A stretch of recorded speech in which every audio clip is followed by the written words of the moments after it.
അതായത് ഇപ്പം ഞാൻ ഒരു കഴിഞ്ഞ ദിവസം ഒരു ഇൻ്റർവ്യൂ വേണ്ടി ഉണ്ടായിരുന്നു. ഇന്ത്യൻ എക്സ്പ്രസ്സിന് കൊടുത്തൊരു ഇൻ്റർവ്യൂ ആയിരുന്നു. അവിടെ വന്ന എൻ്റെ പരാമർശങ്ങൾ വെച്ചിട്ടാണ് ഇപ്പം ലിജോ ഒരു പോസ്റ്റ് ഇട്ടിട്ടുള്ളത്. അദ്ദേഹത്തിൻ്റെ സുഹൃത്തുക്കൾക്ക് ഉണ്ടായ മനോവിഷമത്തിൽ ലിജോ പോസ്റ്റ് ഇട്ടു. ഞാൻ 5 ലക്ഷം രൂപയുടെ വാങ്ങിയതിൻ്റെ ഒരു പോസ്റ്റ് ഇട്ടിട്ടുണ്ടായിരുന്നു. അപ്പോൾ അതിൽ നിന്ന് ഞാൻ അദ്ദേഹത്തിൻ്റെ ഒരു സുഹൃത്തല്ല, എൻ്റെ മനോവിഷമം എന്താണെന്നുള്ളത് അദ്ദേഹം പറഞ്ഞിട്ടില്ല. അപ്പോൾ അതുകൊണ്ട് ഞങ്ങൾ തമ്മിലുള്ള സൗഹൃദം എന്താണെന്നുള്ളത് എനിക്ക് മനസ്സിലാവുന്നില്ല. അതിൻ്റെ ഒരു ക്ലാരിഫിക്കേഷന് വേണ്ടി മാത്രം പറയുന്നതാണ്. ചുരുളി എന്നുള്ളൊരു സിനിമയ്ക്കെതിരെയോ ചുരുളിയിലെ കഥാപാത്രത്തിനെതിരെയോ ഒന്നും ഞാൻ എതിരല്ല. കാരണം എന്നെ സംബന്ധിച്ച് എൻ്റെ ഒരു കൾട്ട് ക്യാരക്ടർ തന്നെയാണ് ചുരുളി എന്നുള്ള സിനിമയിലെ അഭിനയം.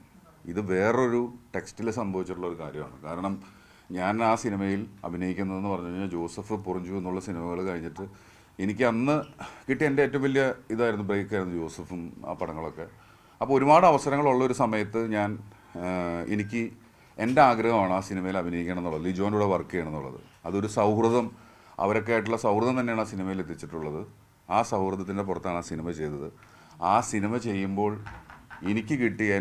എനിക്ക് മനസ്സിലായ, എന്നോട് കിട്ടിയ കാര്യം എന്ന് വെച്ച് കഴിഞ്ഞാൽ ആ സിനിമ ഒരു ഫെസ്റ്റിവലിന് വേണ്ടി ഉണ്ടാക്കിയിട്ടുള്ളൊരു സിനിമയാണ്. പക്ഷേ പ്രത്യേകിച്ച് അന്ന് തെറിയുള്ളൊരു സിനിമ ഫുൾ ഉപയോഗിച്ചുകൊണ്ട് തിയേറ്ററിൽ റിലീസ് ചെയ്യുന്നു, OTTയിൽ റിലീസ് ചെയ്യുന്നു, അങ്ങനെയുള്ളൊരു കാര്യത്തെക്കുറിച്ച് ഡിസ്കഷനേ ഇല്ല. അപ്പം അത് ഫെസ്റ്റിവലിന് അയക്കുന്നു എന്ന് പറഞ്ഞിട്ടുള്ളതാണ് സംഭവിച്ചത്. അതുകൊണ്ടാണ് അത്ര ഫ്രീഡത്തിൽ ഞാൻ തെറി പറയുന്ന ഒരാളാണ്. തെറി പൊതുസമൂഹത്തിലുള്ള കാര്യമാണ്.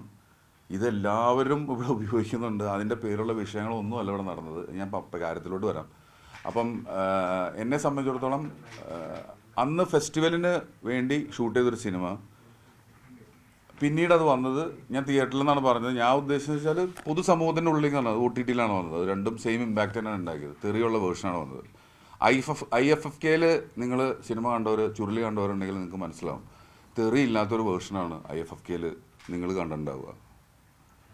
ഞാൻ ഡബ് ചെയ്തിട്ടുണ്ട്, ലിജോ എന്നെ കൊണ്ട് ഡബ് ചെയ്യിപ്പിച്ചിട്ടുണ്ട് തെറി ഇല്ലാത്ത ഒരു വേർഷൻ ആ സിനിമയ്ക്ക് വേണ്ടിയിട്ട്. പക്ഷേ IFFKയിൽ അന്നത്തെ ഫെസ്റ്റിവലിനൊന്നും ആ വേർഷൻ, തെറിയുള്ള വേർഷൻ പോലും IFFKയിൽ വന്നില്ല.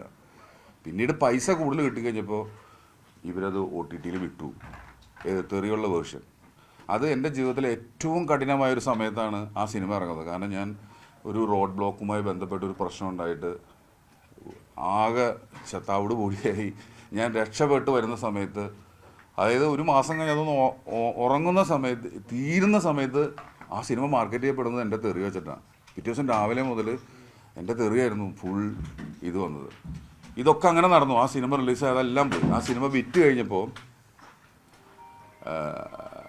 കഴിഞ്ഞപ്പം ഞാൻ ഇവരുടെ ബന്ധപ്പെട്ട ആളുകളെ ഞാൻ വിളിച്ചിരുന്നു. എൻ്റെ സാലറിയുടെ കാര്യം ഞാൻ ചോദിച്ചിരുന്നു എന്നുള്ളത് സത്യമാണ്. അത് എൻ്റെ ഒരു കാരണം എന്താ വെച്ചാൽ ആ തെറി പറഞ്ഞതിന് ശേഷം എനിക്കൊരു കേസ് വന്നു. ഇന്ന് ലിജോ പോസ്റ്റ് ഇട്ടു.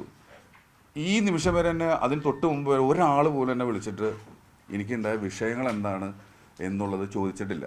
പിന്നെ ഞാൻ കഴിഞ്ഞ ഇൻ്റർവ്യൂവിൽ ഇത്രയും വർഷത്തിന് ശേഷം അത് എന്തുകൊണ്ട് പറഞ്ഞു എന്ന് വെച്ച് കഴിഞ്ഞാൽ, കുറച്ച് ദിവസങ്ങൾക്ക് മുമ്പ് എൻ്റെ മക്കൾ പുതിയ സ്കൂളിലോട്ട് മാറി. അപ്പം സ്കൂളിൽ ചെല്ലുമ്പോൾ ആദ്യം എൻ്റെ മോളോട് സംസാരിച്ച ഒരു കുട്ടി സംസാരിച്ച ആദ്യത്തെ കാര്യം ട്രോള് കാണിച്ചു കൊടുത്തിട്ട് ഞാൻ പറയുന്നത് തെറിയാണ്. എൻ്റെ മോൾ എന്നോട് വന്ന് പറഞ്ഞൊരു കാര്യമാണ്, അപ്പം ആ സിനിമയിൽ അഭിനയിക്കരുതായിരുന്നു. അത് ആ കുട്ടിയുടെ അഭിപ്രായമാണ്. കാരണം എന്താ വെച്ചാൽ ഇതിങ്ങനെ വരുമെന്ന് ഇപ്പോഴും ഞാൻ പറയുന്നത്, ഞാനിത് ഇങ്ങനെ ഒരു റിലീസ് ചെയ്യുന്നൊരു കാര്യമായിരുന്നു, ഞാൻ ചെയ്യില്ലായിരുന്നു. അത് അങ്ങനെയാണെന്ന് വെച്ചിട്ട് തന്നെയാണ് ഞാൻ ചെയ്തത്.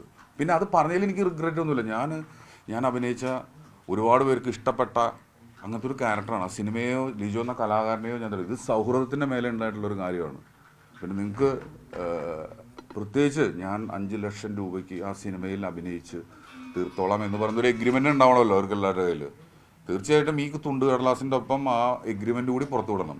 കാരണം ഞാൻ അദ്ദേഹത്തിന് ഈ സിനിമ ഈ പൈസയ്ക്ക് അഭിനയിച്ച് കൊടുത്തോളാമെന്നും അതായിരുന്നു എൻ്റെ ശമ്പളമെന്നും ഇങ്ങനെയുള്ള കാര്യങ്ങളുണ്ടെങ്കിൽ തീർച്ചയായിട്ടും അത് പുറത്തു വിടണം, ഞാൻ വീണ്ടും നാറണം. പക്ഷെ ഇതല്ല. അതുപോലെ തന്നെ കുറച്ച് ദിവസങ്ങളായിട്ട് എൻ്റെ പേരിൽ ഒരു ട്രോൾ ഇറങ്ങി നടക്കുന്നുണ്ട്. എന്നെ ആരും പ്രശംസിക്കുന്നില്ല, എനിക്കാരും കൈയടിക്കുന്നില്ല എന്നൊക്കെ പറഞ്ഞിട്ട്. ഞാൻ ആ ഇൻ്റർവ്യൂ പറഞ്ഞത് പരസ്പരം കൺഗ്രാജുലേറ്റ് ചെയ്യുന്ന ഒരു വർക്ക് സ്പേസിനെ കുറിച്ചിട്ടാണ് ഞാൻ സംസാരിച്ചത്. എന്നെ 20 വർഷം ഞാൻ ജൂനിയർ ആർട്ടിസ്റ്റായിട്ട് നടന്ന സമയത്തൊന്നും ഒരാൾ മോട്ടിവേറ്റ് ചെയ്തിട്ടോ മോട്ടിവേഷൻ ക്ലാസ്സിന് പോയിട്ടോ ഒന്നുമല്ല എനിക്ക് പരാതി പറയാൻ പോലും ഒരാളുണ്ടായിട്ടില്ല. അപ്പം ഞാൻ എൻ്റെ ജീവിതം അങ്ങനെയാണ് കൊണ്ടുപോയിട്ടുള്ളത്, ഒരു സർവൈവൽ പോലെയാണ് കൊണ്ടുപോയിട്ടുള്ളത്. കാര്യങ്ങൾ ഇങ്ങനെ എപ്പോഴും പൊരുതലാണ് എൻ്റെ പൊളിറ്റിക്സ് എന്ന് പറഞ്ഞാൽ എപ്പോഴും പൊരുതുക കയറി വരിക എന്നുള്ളത്. ഇതാണ് എനിക്ക് പറയാനുള്ള മെയിൻ കാര്യം. അതിൽ സാമ്പത്തികത്തിൻ്റെ കാര്യം ഇതൊന്നുമല്ല. ആ സമയത്ത് ഞാൻ ആ പൈസയ്ക്കാണോ അല്ലെങ്കിൽ അതായിരുന്നു എൻ്റെ എഗ്രിമെൻറ്റ് പുറത്ത് വിടണം. തീർച്ചയായിട്ടും ഈ തുണ്ടുകടലാസല്ല വരേണ്ടത്. ഞാൻ 5 ലക്ഷം രൂപയ്ക്ക് ലിജോൻ്റെ സിനിമ പിന്നെ 3 ദിവസം എന്നൊക്കെ പറയുന്നത് കേൾക്കുന്നു. ഞാൻ ആ പൈസയ്ക്കാണ് അഭിനയിക്കാൻ തീരുമാനിച്ചതെന്നുള്ള എഗ്രിമെൻ്റ് ഉണ്ടാവുമല്ലോ. തീർച്ചയായിട്ടും അതും കൂടി വിട്ട് ഞാൻ കുറച്ചും കൂടി നാറ്റിക്കാം എന്നെ. അതല്ലാതെ വേറെ കാര്യങ്ങളൊന്നുമില്ല ഇതിൽ.